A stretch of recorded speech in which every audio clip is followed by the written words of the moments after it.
प्रदेश के बीरगंज के महापौर राजेश मान सिंह अपने प्रतिनिधि मंडल के साथ अयोध्या पहुंचे और रामलला के दर्शन किए। श्री राम जन्मभूमि तीर्थ क्षेत्र ट्रस्ट के अध्यक्ष महंत मृत गोपाल दास और ट्रस्ट के महासचिव चंपत राय से भी उन्होंने मुलाकात की। हिंदी खबर के संवाददाता आकाश कुमार से खास बातचीत में महापौर राजेश मान सिंह ने कहा कि हम वाराणसी होकर अयोध्या पहुंचे हैं और अयोध्या के विकास को देखकर यहाँ सीखने आए हैं।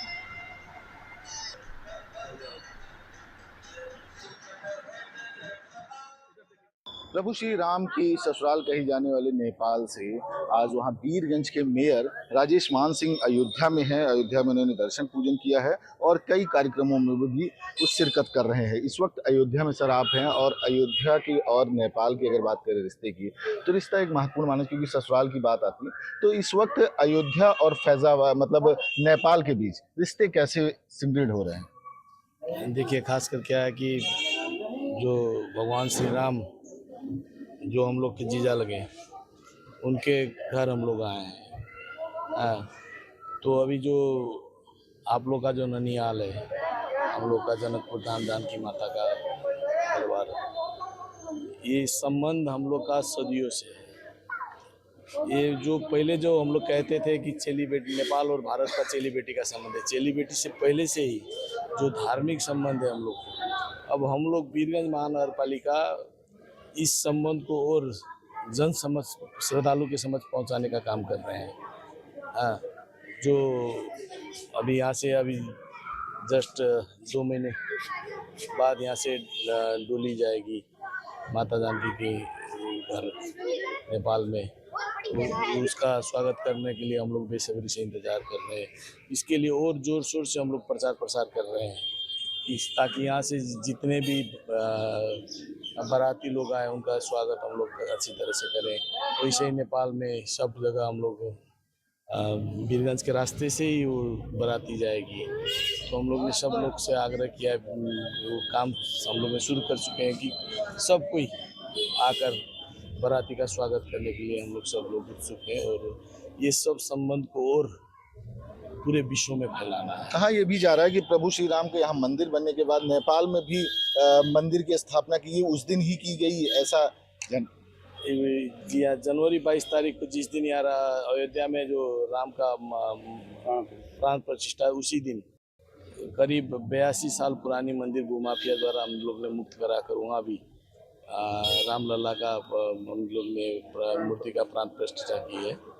वो मूर्ति यहीं केरला से हम लोग ने लेके गए हैं।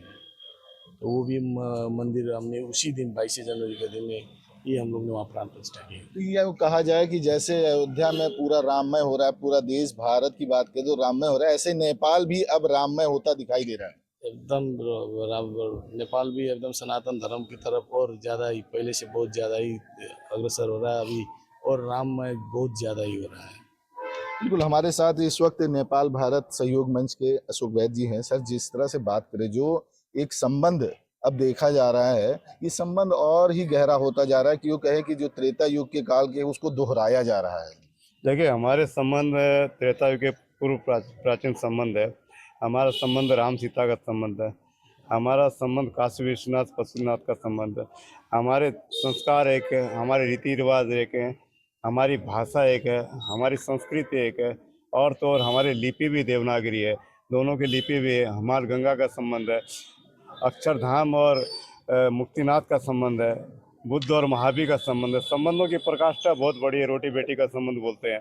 तो हमारे बहुत अटूट संबंध है और ये संबंध और आगामी दिनों में और मजबूत होते रहेंगे। संबंधों की बात करते हैं तो सर, बात करें तो मुख्य उद्देश्य जिस तरह से आज सर ने बताया कि पहले यहाँ से डोली जाएगी तो वहाँ स्वागत करेंगे हम लोग बारातियों का, तो जैसे ये इसके लिए क्या यहाँ पे लोगों को निमंत्रण भी दिया गया है इसके लिए? ऐसा है कि ये हर 3 वर्ष या 4 वर्ष के ऊपर में एक विवाह पंचमी पर बारात जाती है। उस बारात का स्वागत करने के लिए हम लोगों ने यहाँ मौखिक निमंत्रण दिया है। हमने उत्तर प्रदेश के माननीय मुख्यमंत्री योगी आदित्यनाथ जी को भी पत्र भेजा है हमने, और भी कई लोगों को पत्र भेजा है। हम लोग उनका भव्य स्वागत करने के लिए आतुर है। और साथ साथ में नेपाल और भारत के बीच में जो रिश्ते हैं इतने गहरे हैं कि आप कल्पना नहीं कर सकते। जिस दिन यहाँ पर रामलला की प्राण प्रतिष्ठा हुई थी उस दिन भी पूरा नेपाल में यहाँ राममय था, तो पूरा नेपाल भी राममय हो रखा था। बिल्कुल, अगर बात करें तो अयोध्या और नेपाल का जो रिश्ता है और गहराता हुआ नजर आ रहा है, क्योंकि जिस तरह से फिर आए दिनों में यहाँ से डोलियां जाएंगी, वहां बारातियों का स्वागत किया जाएगा, तो उस त्रेता युग के काल को फिर से एक बार दोहराया जाएगा। वीडियो जर्नलिस्ट सुमित साथ आकाश कुमार, हिंदी खबर, अयोध्या।